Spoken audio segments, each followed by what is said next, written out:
Hello again. Hello again. Hi, hi, hi. Hi. Hi.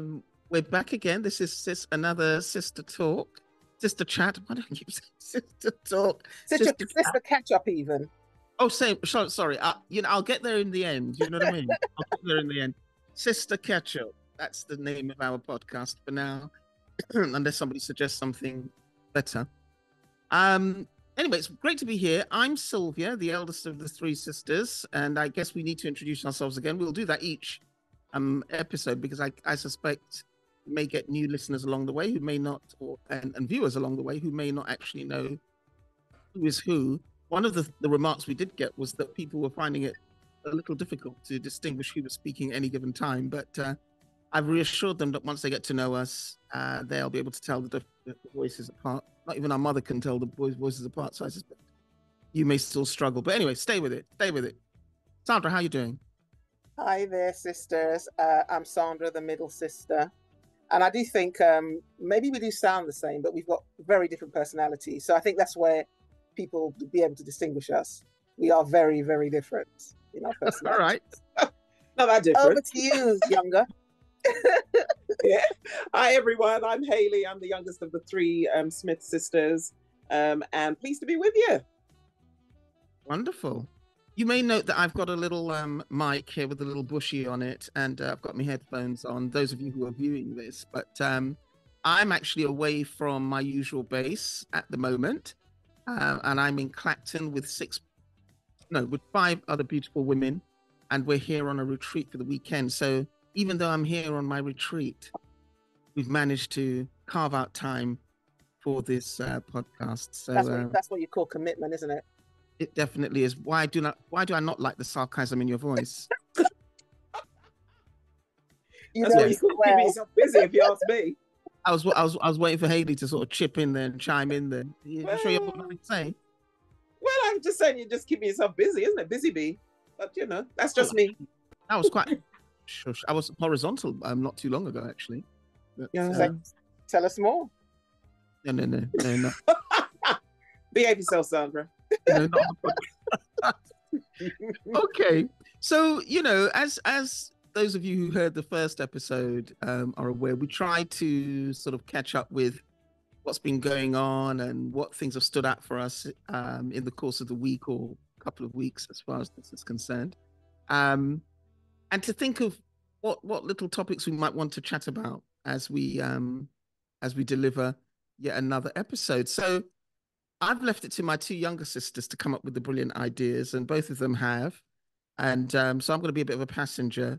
Can I just interject before we start? I need to make a comment about the glorious weather we're having. Oh, gosh. Oh, goodness, yes, go on. Hopefully when this podcast drops, it will still be the same. Hopefully, fingers crossed. But you're both scantily dressed. Arms adorn. Well, yeah. I came from a brisk walk, and trust and believe, the menopausal sweats were on me. Oh, wow. Hence the attire.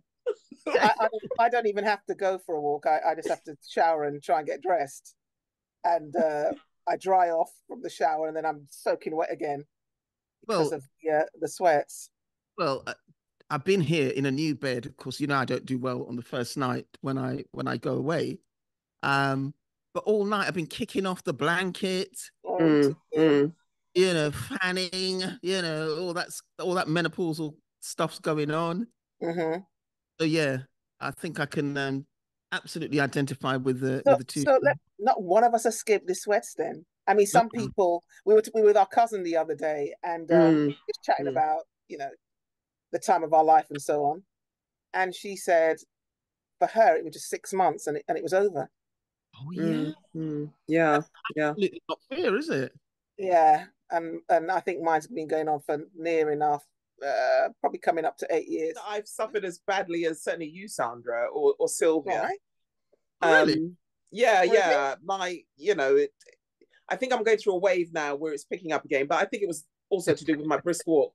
But I've taken sage capsules, and even though it's not an immediate thing, I think that has dampened down the flushes and stuff like that. for me over the years. I've run the gamut with Yeah. with all these sort of health capsules Remedies. and Yeah. poses and so on. So I did take sage at one point, but it didn't. So But were you consistent? I was consistent. I was consistent for a while anyhow. And then when it wasn't doing anything, I thought, you know what? Let me try something else. But at the moment, I'm taking maca. Okay, I've heard of that. And you know, I suppose that the kind of you know, the capsules and so on, they work for other things. So Yeah. so I've got, Yeah. I like to try out new things. But I give them 3 months. If it's not kicked in by then, I move on to the next. Or I don't take anything at all. 3 months is a that's my But I always remember when I used to, when it first started, and Mum was staying with me at that point, and she'd fallen and she had a bad arm. Oh yes. And she had a sort of like a hardish lump on her arm, and it was quite painful. So every day when I came out the shower, and it was hot, I used to go in her room and I used to massage her arm, and the heat from my hands would radiate the lump, and eventually the lump went. She still talks about that now, you know. Yeah, so we shouldn't think of menopause and hot flushes as necessarily, you know, all negative. I believe that it's your body, and you know, it can do things that we don't even know. We just feel that the inconvenience of it because we're not used to it and we don't know what to do with it. But you know, I think there is more to this. Yeah, I mean, I don't view it as negative per se. I think I feel quite fortunate that, you know, for me it's just the sweating really, and I manage it. I've got multiple fans that that's become part of my wardrobe that I use. But I think some women do suffer, you know, psychologically, emotionally, and I'm grateful that I'm not one of those women. But who sympathize for, you know, for other women who really go through it. Yeah, not really underestimate it. But there is positivity out of this, because what it does as well, it kind of allows you to slow down. Yes. I think for me, what works well for me is when I can feel it coming, the flush. You know, I have to sit down, deep breathe, collect myself, and that's all good. Otherwise, you know, you might just keep going until something else happens, and then you have to stop. So, of course, there's positives that come out of this as well. It's like that saying that when life teaches you your lessons, first of all, it sort of like it blows the message to you. If you don't pay attention, it might tap you on the shoulder. Yeah. If you still don't pay attention, it might give you a little shake, and if you still don't pay attention, it might just knock you down. Knock you down full time. So we'll choose to look at the menopause as maybe a tap on the shoulder. Yeah. Oh yeah. I like the blowing. Here I am. Fantastic. So as you may well have picked up, we're actually trying to think about change, and we've just been talking about the menopause, which is obviously a significant change for us as women, and for us as sisters. We were born in the same decade, so we're going through it together. Of course, I started because I'm the eldest, but you know, the others have followed, and thanks for that. We're going through it. I don't know. I think I really identify with this whole thing about it's helping you to slow down, because I sometimes have to just stop and take a breath. So I agree with that. I think that's really useful. I don't think I help things much by some of my habits. Like I like coffee. I like a little tipple from time to time. As many of you know. It'd be rude not to, wouldn't it? It'd be very rude not to. You know, the odd cocktail or whatever. But yes, I don't think that helps much. But I certainly feel that as I've aged and the menopause has continued to affect me and so on, I've even cut down on drinking, because you know that doesn't help. But yeah, there absolutely are positives to it, and it's a necessary thing that one goes through. I'm thankful that none of us have really experienced significant psychological issues, because, as you say, lots of people have brain fog and You know, so you're on the edge of something. Well, Yeah. I think I do experience brain fog to some Oh, do extent you? sometimes. Yeah, Oh, yeah. okay. But Oh, that could be just the age and process. I don't know if I can put it down to menopause, but when okay. you know the way that you walk into a room and it's like, what did I come here for? Oh, yes, yes, yes, Step yes. back. Oh yeah, Absolutely. yeah, yeah. And then you know those kind of things, Yes. or living in with now if you're working, you're forever multitasking, doing a million things at once, It's and your good, isn't brain has to cope with that. it? Sometimes I have to stop and think, what am I doing? Yeah. Because I just can't. It just doesn't click into place as quickly as it used to. Mm-hmm. Mm-hmm. Yes. Yeah, I think the diet thing is also very important Mm. to kind of reiterate. I do kind of watch what I eat. I don't eat meat or fish. So I think the fact that I am a vegetarian, it does help. Um, and I think also it's about trying to watch the carbs and don't over stretch your kind of what am I trying to say? Your system. So your Yeah. system, like your Don't part of overdo it. Yeah, yeah, yeah, yeah, yeah. try not to overwork it Overwork it. That's the word. because Yeah. that that in itself can be quite tough when you're going through the change menopause. So All right. Well, yeah, yeah. So that's the that's Okay. Well, let's move on to something else now because we've been droning on about menopause for at least 10, 12 minutes. Um, so That could be linking, our happy place. you it know. could be your happy place. Could be your happy place, darling. It's certainly not mine. Well, So we could we're be talking we're about dropping some change. pearls of wisdom, aren't we? So if we finish, we can move on. Go ahead, sir. Yeah, I think we have finished. Um, so we're talking about change. You got to have a little sympathy for the listening public. Um, what's what's next on our agenda in terms of change? I heard earlier on we were talking about spring cleaning, and what associations were we making with change as far as that's concerned? I think Hayley, you were the one who kind of mentioned spring cleaning and Well, I mean, when the sun's out and every dust of drop, dust, drop of all dust. areas Yeah, reveal themselves to you, don't they? So, you're sort of looking around your home and thinking, "Oh God, I've got to do a good spring clean here now because the sun's out and everything shows." So it's just kind of like to me, it kind of like again, it's another change, isn't it? It's another change that you have to seasons and seasons of life and seasons on an annual basis. So this is the time of the year for me. It probably should have happened last month, but as the weather was so lousy, it didn't really I didn't feel the compulsion to. But now the sun is out, it's bright. My other half did the garden yesterday.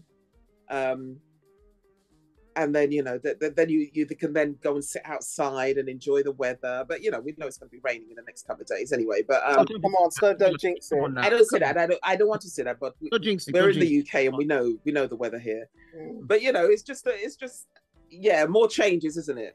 As we go through the seasons, and this particular change in terms of spring, and I embrace because I love this time of the year. When the clocks change and the days start getting longer, the sun starts appearing, and then I love this time of the year in the UK. I think for me spring cleaning isn't about the tidying up of the house really. Although really? I agree with you. Tidy your house? You're not tidying your house? Well, I do on a regular basis, but I think she's Hayley's right. I think it is that whole thing about spring cleaning, getting rid of things, the dust showing up and all the rest of it. But I think spring for me represents a kind of a frame of mind, and it I do have a spring in my step when spring in her step during spring. When spring comes around, and I do as Hayley, I love the kind of longer days and the sun, and you go for walks, you can see the nature and everything replenishing itself. I love all of that. Mm. So that's what I observe around springtime. Yeah, yeah. I went for a What's lovely walk this morning, and the air was just fresh. You know, Mhm. the birds. It was just lovely, Mm. lovely. Now, had it been the heart of winter, I might not feel it as felt compelled to go outside. Yeah. But Did it's you go also really about early? Did you go for your walk really early? not that early. It was about 8:30. Okay. It was about 8:30, so it wasn't that early. So there were other people out and about Yeah. and stuff. So it's always nice. It's always I nice. think I love the early morning sounds. You know, when you're out Yes. really early and everything's so heightened. The sounds of the Yeah. birds and the tree, even the wind. You can hear it differently. If you're up early enough. But I had a lie-in, so I didn't do that at all. Okay. What say you, Phil? What do you think about? I was just thinking several things popped into my head as you guys were speaking, so I'll just focus on a couple of them. That whole thing of the spring cleaning of the home, it's funny. I've just had some painting and decorating done. Big shout out to my cousin Jazz for helping me with the measurements. Anyway, what that then meant was furniture had to be moved. Yeah. Mhm. So as the furniture was being moved, I then began to see where the real dust was. Okay. Yes. Yeah. And you just think, wow, the things you kind of just leave and just let it, then become just so used to Yeah. Mm-hmm. things being as they are in Yeah. a certain To place. the point that you don't even see it anymore. Exactly. Yeah. Exactly. And then as you start to move things around, you begin to think, okay. I mean, I've moved one of my bookshelves to a different side of the wall. It's been like that for years, where it's clear. Never thought it could be moved or should be moved or would be moved, but it's gone on another wall and it's kind of opened up the space slightly. And I think that's a bit of a metaphor really for lots of things, isn't it? Yeah. We start to relate things back to life. You make some moves and then you can see opportunities for more growth and more space. So that was one thing that popped into my head as you guys were chatting.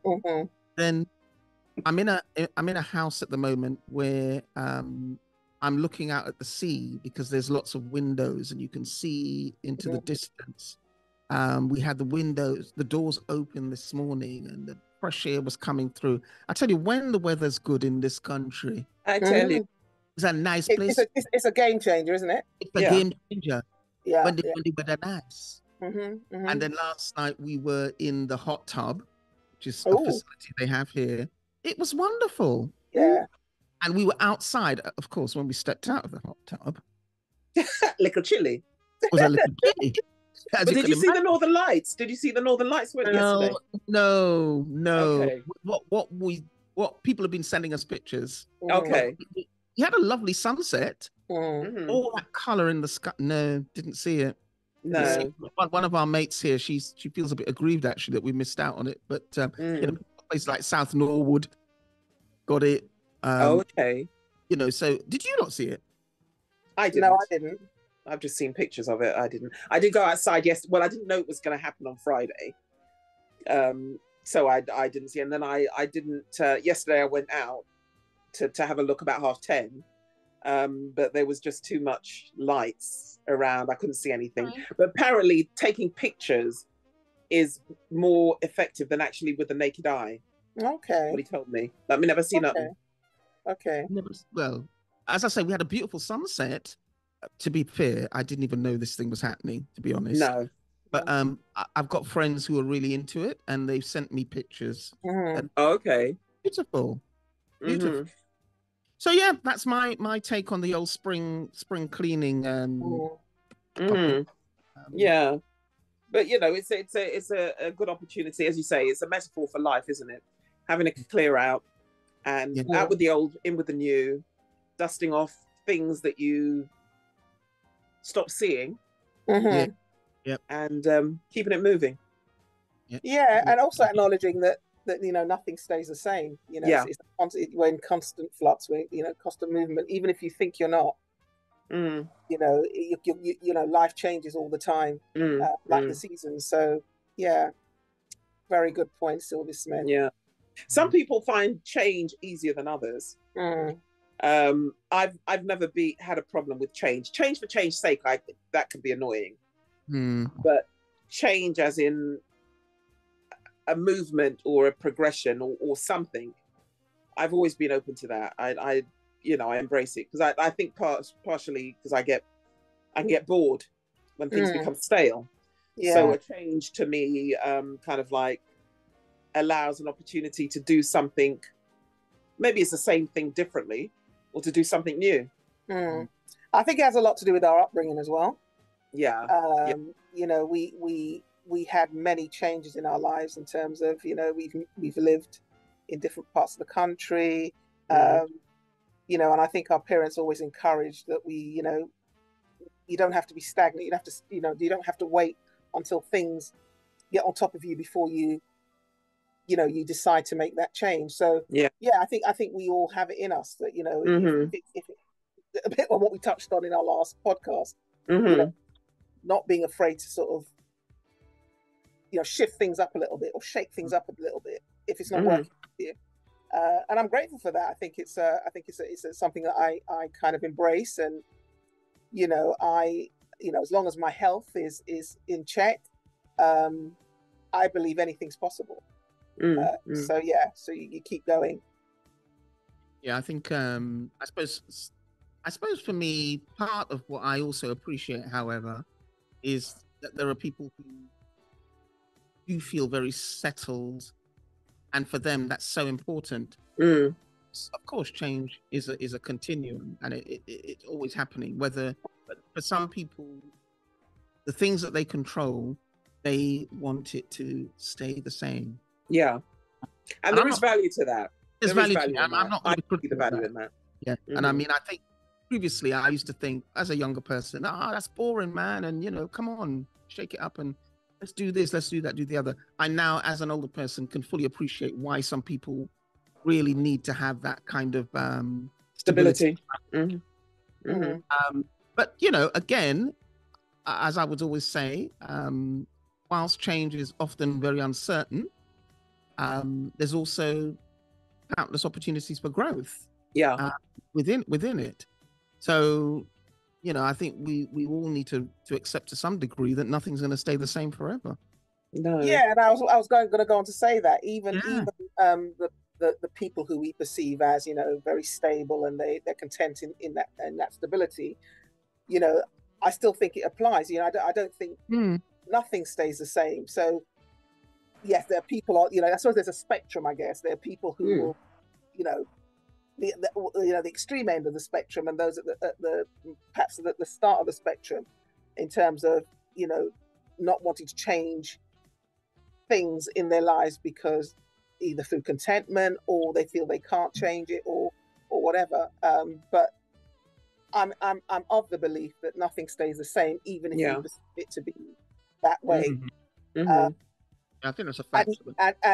And you know, some of us are, you know, more risk averse than others, and you know, we get all of that. But I just think, you know, it's a good mindset that you can adopt. I believe, you know, if you kind of acknowledge that nothing stays the same, change is inevitable on a daily, actually on a moment to moment basis. Change is inevitable. So, you know, why not embrace it? Yeah. And I think that is true in terms of, you know, depending on the season of your life that you're in. I know that when my children, when my boys were younger, I wanted that stability for them. And that could be partly to do with the fact that we did move around a lot when we were younger. And I struggled in changing schools and all those sorts of things. So I didn't want that for them. So I wanted them to feel grounded, rightly or wrongly. So yeah, it depends on what time of what part of your life you're in, what's happening around you. Yeah, because sometimes that kind of stability is, well, for me, is needed. Yeah, needed, and it's important. I know that. Yeah, you know, certainly in terms of what I know about, what I've learned about, you know, what children need. they do need stability. And I think even when I sort of went to live in Dominica for a couple of years, um, I often reflect on that and wondered very much whether I disrupted my child's stability. Mm-hmm. And I think I absolutely did, because he Yeah. was close to his cousins, very close to his aunts, the witches, very close, very close to his grandparents. And I Mm. reflect on that, and I think to myself, I did disrupt his stability. But equally, for me, psychologically, I was not stable. Mm. So, I was feeling very stressed. I was feeling I just needed to get out of this place. Mm-hmm. So it was, between a rock and a hard place. But, Yeah. I absolutely reflect on that. And I do think if you can provide stability for your children, so they feel safe and contained and so on. Mm-hmm. We're talking about stability in a physical sense. Stability, there could be stability in movement and change. It's not necessarily a physical thing. I think it's about for children, for example. I think it's about creating an environment where they feel safe, and it really doesn't matter sometimes. And I acknowledge it's about the child as well, because you have to consider the child. But you know, you can move around, but still create stability within that, for the child or children. I think I'm quite a free spirit, so my children have taken on some of my traits because of the way that they were brought up. I like to think that they are very grounded in their kind of personalities and characters and so on. And there have been times when we've moved around and it's been unsettling for them, but I held them, I kept them close. We spoke about it.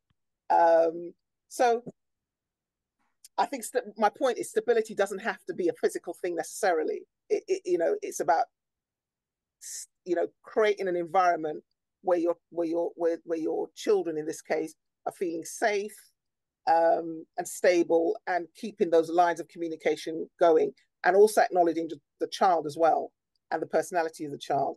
Because when we did move around a lot when we were younger, and Haley I think had a different experience than me, and you too, Sil.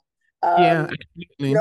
I actually welcome these kind of new environments because it gave me an opportunity, first of all, to reinvent myself.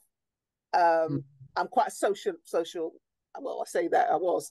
I'm quite sociable in the sense that I love engaging with different people. I like meeting different people. I like to hear people's stories and so on. And I didn't struggle to fit in, because of who I was and who I am. So I had a different experience. I'm not saying it wasn't difficult sometimes, when peer groups and relationships were already formed when you started, new schools. But I think for me, it created excitement in me. What's gonna happen in this new school? What new friends am I going to make at this new school? So I had a different take on that experience. Yeah, I believe that a physical stability is part and parcel of an emotional, a psychological. I think it's all encompassing. I don't think you can have one to the exclusion of the other without it having an effect. So I don't know if I agree with you 100% on what you said there. I think the physical is part of it, part of the bigger absolutely picture. It's part of it, but it's not the be all and end all, but it is a part of it, and it is an important part of it, because people need to feel physically safe as well as emotionally and psychologically safe as well. But I think a physical, it's a big part of it for me. Yeah, and I think we have to accept what each individual feels is safety. Yeah, because I think it is about the individual. Yeah, because we're all coming from different spaces. I think certainly in terms of when I think about that move that we made to the Midlands, and at the point at which we made it for me, Mm. I hadn't anticipated it was going to be as significant as it was. Mm-hmm. And until we got to the destination, Mm. and it then dawned on me, I'm in a new place. I had friends where I was before. Mm-hmm. I've got to get into this environment with these new people who had already set up their friendships. Mm. Um, and of course, that didn't occur to me Mm. before we left London. Um, but what it's made me think about as an adult is things I perhaps wouldn't do at different stages in a child's life. Mm. Not I wouldn't do, but I can understand the impact. Let's put it Mm-hmm. that. Understand the impact, and I mean, I do think that physical safety is as important. Um, yeah, I mean, at the end of the day, it's about how it impacts each individual. But I do think my physical surroundings were also played an important part in, the unsettled feeling that I Mm. when we moved and when we left London. Yeah, I think when I look back on that, those times, and obviously when you're in it as a child, you're not trying to figure out, what's this all about. But as an adult, as you get older, I know I draw down from the skills that I learned moving around. Um, and I suppose that's why I'm quite I'm not fearful of change, because I think it develops something in me to know, and I believe that what it did was it allowed me to see things in a way that I know that change can happen, and it's not going to be kind of detrimental necessarily. It could be an exciting thing that comes out of change. Um, it could be a learning. It could be many things that come out of change. So I'm not fearful of change in that way. I think it's and even from the point of view when I don't know You what think what I'm. we're saying is that we're fearful of change? No, I'm not saying that. I'm just making a Oh, point. The point based on my perspective, okay. and what I learned from the whole experience of moving around. It kind of prepared me for my adult life. Mm-hmm. And there's things that just don't phase me, because I know it will work out. I know that I will figure it out. As I had to as a child. So I'm grateful for the skills that I picked up Mm-hmm. from the kind of moving around. But then equally, you'd have picked up a different set of skills had you not moved around. Okay. Perhaps I Because don't know. to stay in the same place Hmm. and want to reinvent yourself, for example, you would have to have developed a different set of skills. I mean, we can only do what we can do with what we have. What we have, yeah. Yeah. And had a different set of circumstances happened, it may have had the same outcome. It may have had a worse outcome or a better outcome. Oh yes, but the thing is, you'll never know. You'll never know. All I am saying in this instance is that I've chosen to use the experience that I've had to kind of move me forward, and I can see the benefits of the experience I had in childhood, how it's afforded me certain opinions about things, and the ability to figure out things. So Mhm. I don't know. Of course, if it were different, then it would have been different. But I'm just based on the experience that we've gone through, or I've gone through. I know that it's serving me, and I'm grateful for that. Yeah. But absolutely, Okay. you can only you can only go on what you know. That's it. Ready to move on? Yeah. Let's move it on. I mean, the question has to be, and I think it's actually lent itself quite nicely to this topic. It's about happiness, isn't it? Are you happy? Are you happy with your life? Are you happy with your lot? Are you contented? Is happiness and contentment the same thing? I don't know. Let's talk. I think happiness and contentment is subjective. Mm-hmm. I think you can be happy one moment and contented one moment, and then feel something different the next moment. Mm-hmm. So I think it's a subjective way of being. Mm-hmm. Yeah. I believe that we do have a choice Mm. to some extent, as to whether we choose to be happy and contented or whether we choose to be unhappy. It's like that saying, glass half full or glass half empty. It's still the same thing, but it's your perspective. And I mean, I choose to try and live a happy life. I choose that because I don't think I can contentment. cope. Do you think contentment and happiness is the same thing? I think so. I think so. Mm-hmm. Because I think contentment, yeah, one breeds the other, I think. Interesting. Okay. I think it is. I mean, Cool. I think I can relate to what Hayley was saying about contentment and happiness being subjective. I've just been brought some drink which goes with my shirt. Do you notice? Oh, that's lovely. nice. Is that carrot Is juice? that smoothie? It's some a kind of a smoothie without the alcohol. Is it carrot juice? It looks like carrots, no? Oh, it is carrot, yes. Yeah. And I was instrumental in peeling the carrots this morning. A Clearly. smoothie without the alcohol. When since a smoothie used to have alcohol in it? Oh, is it? Oh, shame. I beg your pardon. But anyway, don't you like? Completely different wavelength, that one. Exactly. It's not a cocktail, love. You know, it goes with my attire. Very nicely, yeah, very no. nicely. Anyway, as I said, I was instrumental in peeling the carrots, not creating the smoothie. Yeah. As I said, I can identify what Hayley's saying, and I think in terms of the subjectivity of happiness and contentment, I'm not entirely sure about that one, but I do think that the happiness piece is, I think it's in and out, isn't it? Mm. At the moment, I'm feeling quite happy and contented because I'm in a new environment. You got your smoothie. I got my smoothie. Good friends around you. Got good friends around me. But equally, there are other areas of our lives where, because of the way life is, it's just not entirely the way you'd love it to be. So I think as someone who is maturing and so on, we have to sort of embrace that this is what life's about. And that's hard.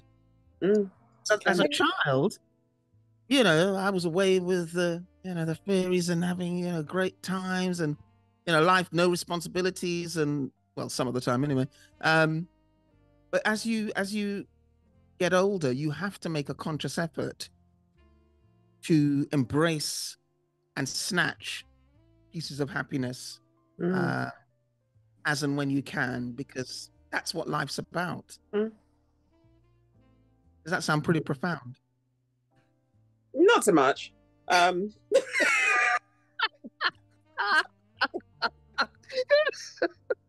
She's so horrible.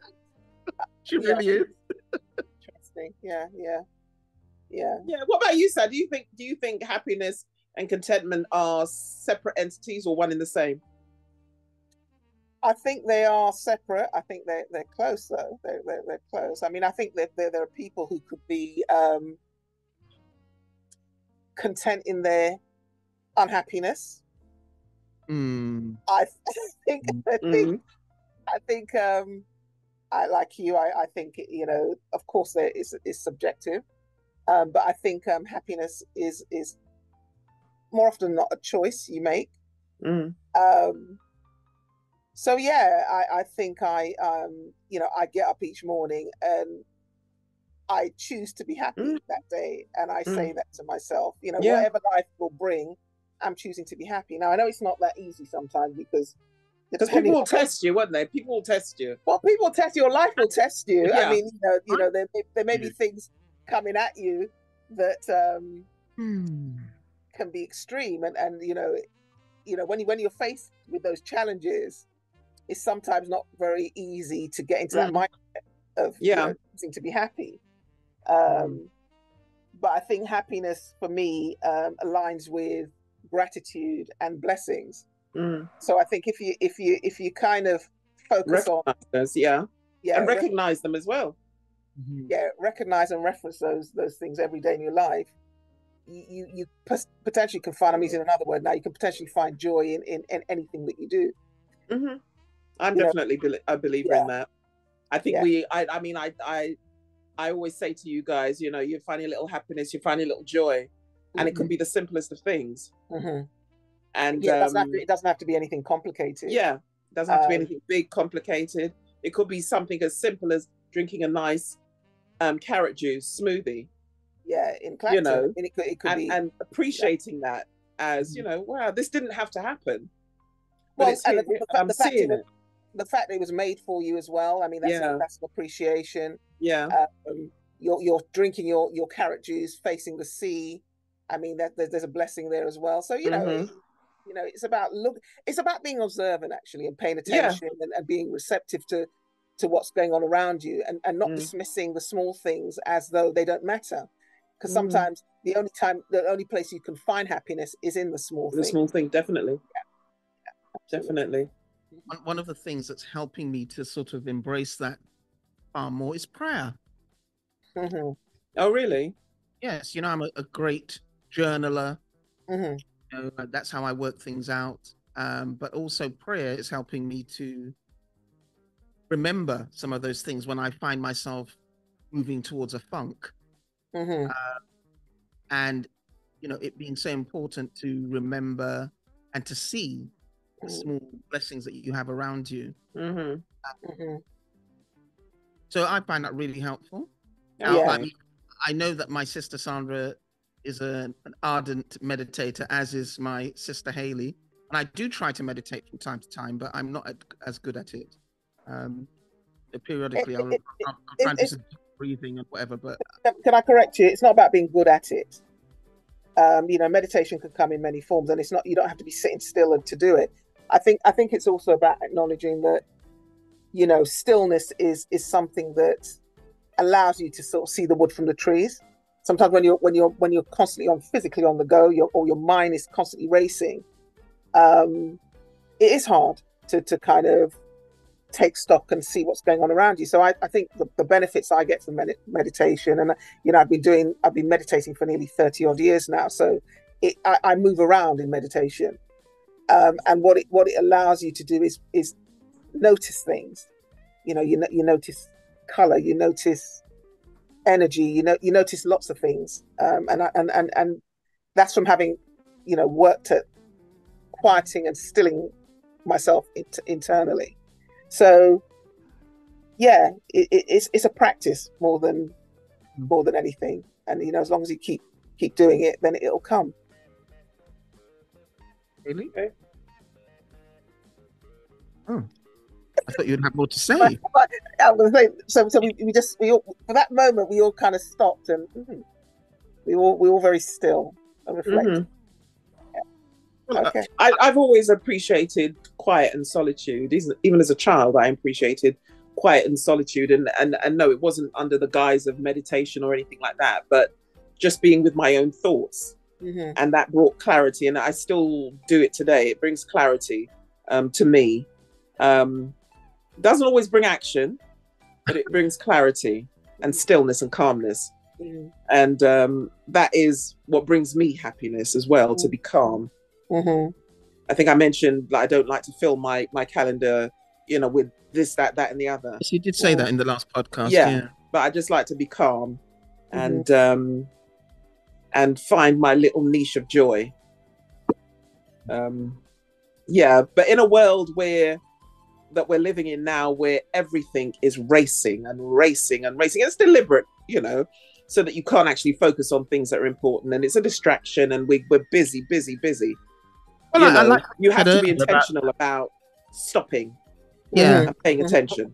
What you were saying earlier about even at work, where we're just constantly multitasking. Yeah. And I'm still unclear as to whether or not it's effective or impactful, but absolutely, that's the environment we live in. Yeah. You're not doing 10 things at once. You're not doing anything. Yeah. And how can that possibly be? I mean, and when you think about that, up the road for, or what we went to the room for, because your mind is just absolutely full of busyness. But when you think about that, that is such an unnatural way of being. And yeah, I know that some of us have, you know, we have the ability to manage our certainly working environment more than others. I get that. But I think when you find yourself getting sort of, you know, pushed into a situation where you're having to switch, you know, you have to be switched on, and even being switched on isn't enough. You know, you're being turned up. You know, you have to kind of take stock, because that's unsustainable, and something will give if you continue to operate at that optimum, and you have to make sense of it. And it might be that you can. It's based on your reaction to that, or your response to that, in terms of who is cranking you up in that way. It could be a self-inflicted thing as well. You know, maybe the expectation sometimes isn't external. It's about how you believe you have to operate. Yeah. And sometimes you have to kind of take stock and calm yourself down. Yeah. And question, why do I think I have to operate at that level? Yeah. Because as I said, you can't continue like that indefinitely, because something will give. And we see it within our community, certainly around, you know, we see it with a lot of women in our community where they haven't had that time to take a weekend away on a retreat in Clacton with friends you love, having your carrot juice made, you know. You know, we see that, and it's important. I feel some shade there. Well, yes. No shade. That green-eyed monster appearing again. No shade intended. I'm just acknowledging the space you've gone into, and the fact that I absolutely appreciate it. Absolutely, and you know, just having that moment to kind of breathe in the sea air, you know, sit, chat. Those things are so important, and I believe that they should be done on a regular basis. Yeah, and I believe to get to the point where you feel completely burnt out. Yeah, to do stuff like that. And I believe it's important for young people to be taught that as well, because we, of our age or our generation, we know a time that it was different. They were born into this time. Good point. So they're going full throttle without question, because this is just how it is. And then it's going to be a case of the blow, touch on the shoulder, a little shake, and then a full-fledged punch in the face. So, you know, as older people, we need to kind of like make sure that our younger people know that, you know, they need to pay attention to the way they're feeling. They need to pay attention to themselves. And if they, you know, and I mean, I know I'm talking from a position of, you know, not everybody has a luxury to kind of like sit and think about these things, but they are so important. Don't see it as a luxury. Because I think you're absolutely right, and I think that even in terms of the kind of mental health stats amongst young people, I think it has a lot to do with the pace they're moving at, and why they, you know, and you know, if you have to sustain a level of, I don't know, output, you know, you look for other, perhaps substances or something to help you maintain that level of output, and it's not good. So, you know, I also say, for those folks who are in our generation, we are the result, right, of that lifestyle. We're the result, right? Our up and coming young people, we can forewarn them, but for many of us, we're forewarning them from a position of being burnt out. I'm just saying, there's a whole heap of it in our generation. In our generation, in terms of the health conditions that we have. In terms of our struggle with rest. Right? And I know I'm one of them, and I'm conscious of it. So I think the message should be both ways. And I wonder, you saying that, I wonder, has it ever been different, really? Yeah, I was just thinking the same thing. In the different generations. I mean, you know, maybe it looked different in terms of what we did. But, you know, I think every generation can probably, you know, relate to what we're saying. Because I'm even thinking the older generation, or shall we call it the Windrush generation, when they were young people. The older generation at the moment. Yeah, but the Windrush generation, when they were young people and they came here, so a lot of them relied on the education system to do what it was supposed to do. They didn't question anything. They were working because they had aspirations and dreams. The first generation, i.e. our generation, you know, we are the product of that generation being busy. Yes. And sometimes for some of us, you know, the attention that was required wasn't paid, you know. So yeah, I think as you say, every generation has its own story. The outfit may change, but the story remains the same. You know. I don't know. Yeah. You know. Yeah. It's a difficult one, I think. Because again, I mean, we can kind of branch off into, you know, the whole capitalist system. It's designed on people keeping busy, isn't it? Yeah. You know, staying busy. And I think when you stay busy, you miss you don't pay attention. You miss things because, you know, your attention is not where probably it's supposed to be. So yeah, it's an interesting one. But we're not going to talk about capitalism or politics today. We're just kind of exploring the whole idea of, you know, change, and happiness, and contentment, and so on. But yeah, if I can just interject. Sorry, Sil, carry on. No, I was going to say we're getting quite close to finishing, and I really wanted to finish by playing a lovely track. But I know we've got so caught up. Yeah, we forgot to play our little track. But never mind. Carry on, Hayley. No, I was just going to say, last week I went on a jolly old hotel visit in central London, and these wonderful hotels. Another one. Yeah, but I didn't stay over. But, regular, isn't it? Yeah, but I was fed nicely and watered nicely with champagne and cocktails and stuff like that. Oh, lovely. But yeah, You see how people live good. Sorry. Well, yes. You have to live your best life. You have to live your best life and find your joy. You know. Yes, love. Yes, love. Go on, talk. Yeah, but it were lovely hotels. I'm not going to big them up because they're not paying me. But lovely sponsorship will come. It'll come. Don't worry. Yeah. But lovely to just be in London and well, I don't miss traveling into central London daily, commuting. I can't imagine doing that now. But you know, the buzz of the city, you know, the ambience of the hotels, and seeing how the other half live. Yeah. So yeah, I'll take my joy from there, and maybe. Let me ask you a question. Were these 5-star hotels? Yes. Oh, wonderful. Yeah. And there was one that I particularly fell in love with.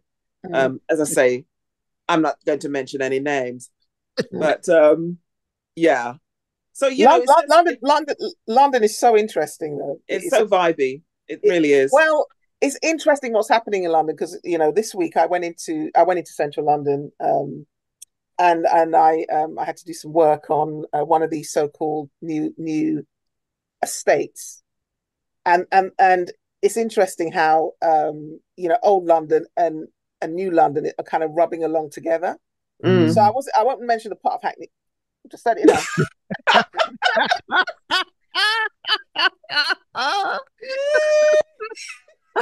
A day. Go on. Yeah, this kind of new estate, you know, with these housing estate you're talking about. Yeah, they don't call it housing estates. They call it something different. But I mean, you know, you have these dwellings, kind of £500,000 and over kind of 2-bedroom properties rubbing alongside social housing, and it's really interesting because I haven't been to that neck of the woods for a long time. It's the recipe for the perfect storm, isn't it? Really? Sorry, it's the recipe for the perfect storm. I don't know. Well, I don't know what's going to come out of it actually, but it's an interesting setup because, you know, when back in the day, Hackney was a place where, you know, a lot of minorities. You're saying it big in your chest now. Yeah, you know what I mean? Sorry? You're saying big in your chest now. Hackney. Yeah, well, yes. I mean, I said it in it. Yeah, You know, it was well where a lot on. of ethnically minoritized people, or the global majority people, were, and you know, it still has a lot of different cultures kind of rubbing alongside in that area, but it's becoming very gentrified. It is gentrified. Yeah. And you know, we can see that all over London. So London's an interesting place. I think if you come in as a tourist, you have a completely different experience than someone who kind of lives there or lives here. And I don't know what the end outcome will be. I mean, I suppose we can look to places like New York and so on, because I mean that's happened. You know, New York is completely gentrified now, isn't it? But you're still rubbing up against old New York, I guess, to some extent. So London is, you know, it is very much like that now. It's a different place to when we were growing up. Yeah. Change. Yeah. Yeah. Yeah. That's what we've been talking about. That's what we've been talking about. Yeah. All right, listen, folks. It's that time. Wow. Ready? When I just start talking. I know Ali was on a you know, you really was on a movement.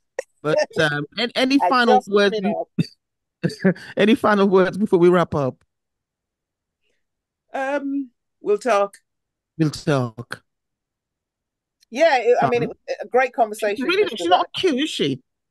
She says we'll talk. I says we'll talk. You are wanting to go into a big narrative. You're supposed to say we'll talk. But let me round it off. You know, I can't just round off. Mercy, go on. So, you know, it was a great conversation yet again. Look forward to the next one. Okay. We'll talk. Okay. All right, I'm gonna play a track. It's by I beg your pardon? Make it a good one. Yeah, don't give me no pressure at all. I'm gonna play Lord Kitchener, London's the Place for Me. Oh yes. Na, na, na, na, na. London. Drop it. You know, you could sing it. I'm certainly not gonna sing, and I hope you don't.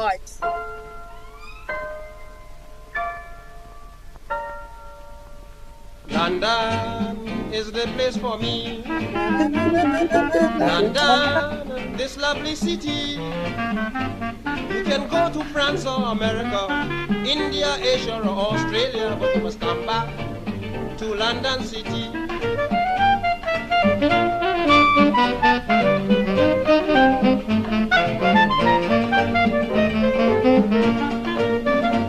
Well, believe me, I am speaking broad-mindedly. I am glad to know my mother country.